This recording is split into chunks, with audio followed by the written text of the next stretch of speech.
first of all, what is your reaction to what happened on October the 7th? Oh, it was terrible, of course. I mean, we kind of get our news kind of also secondhand because, you know, my wife's family, they live in Gaza. They have cousins and uncles there, and their house also was bombed. We haven't been able to communicate with them for the past 3 days. Communication are lost. So we don't know actually what is the, how are they doing, but, you know, we're used to that. I mean, it's just like, it's very repetitive. We're used to that. We're used to them being bombed every time and moving from one place to the other. You know, it's just like those Palestinians, they're very dramatic. Israel killing us. But they never die. I mean, they always come back. You know, they're very difficult to kill, very difficult people to kill. I know because I'm married to one. I tried many times, couldn't kill her.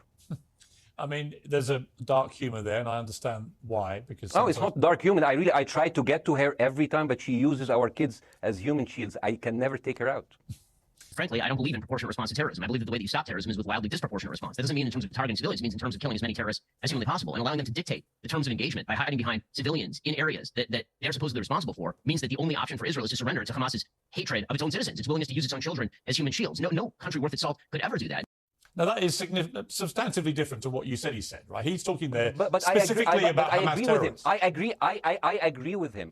The thing is, the question is, what is a proportionate response? Because it has been different from one year to another. So if you look to this graph, for example, this is the death of Israeli and Palestinians, and it's changing from one year to year. It's like fluctuating like crypto. So my question is today, what is the going rate today for human life? I mean, 2014 was a great year for Ben Shapiro. 88 Israelis were died, and there was 2,329 Palestinians killed on the other side. That is one Israeli for 27 Palestinians. That is a very good exchange rate. What I'm saying is, what is the exchange rate for today?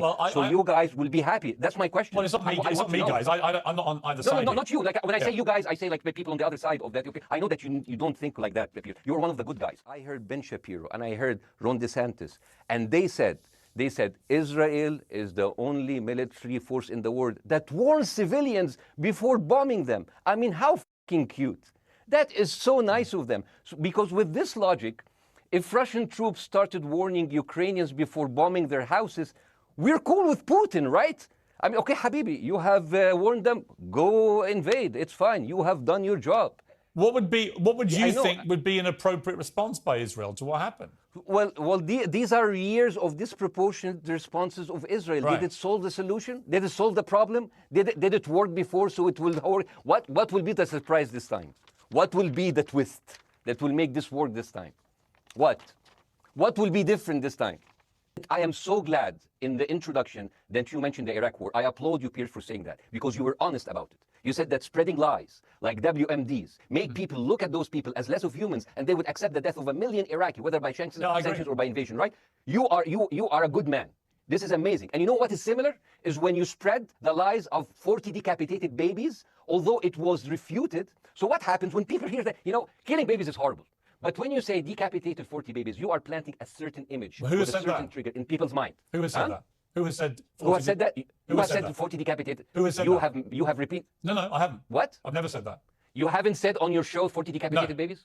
Never. I choked up earlier reading this new revelation about 40 babies being killed. Oh my God. And some of them being beheaded. And I was like, how can any human being do that to a baby? I don't know. I don't know. It's totally barbaric. It's not the sort of thing a human being does. No. It's an animal.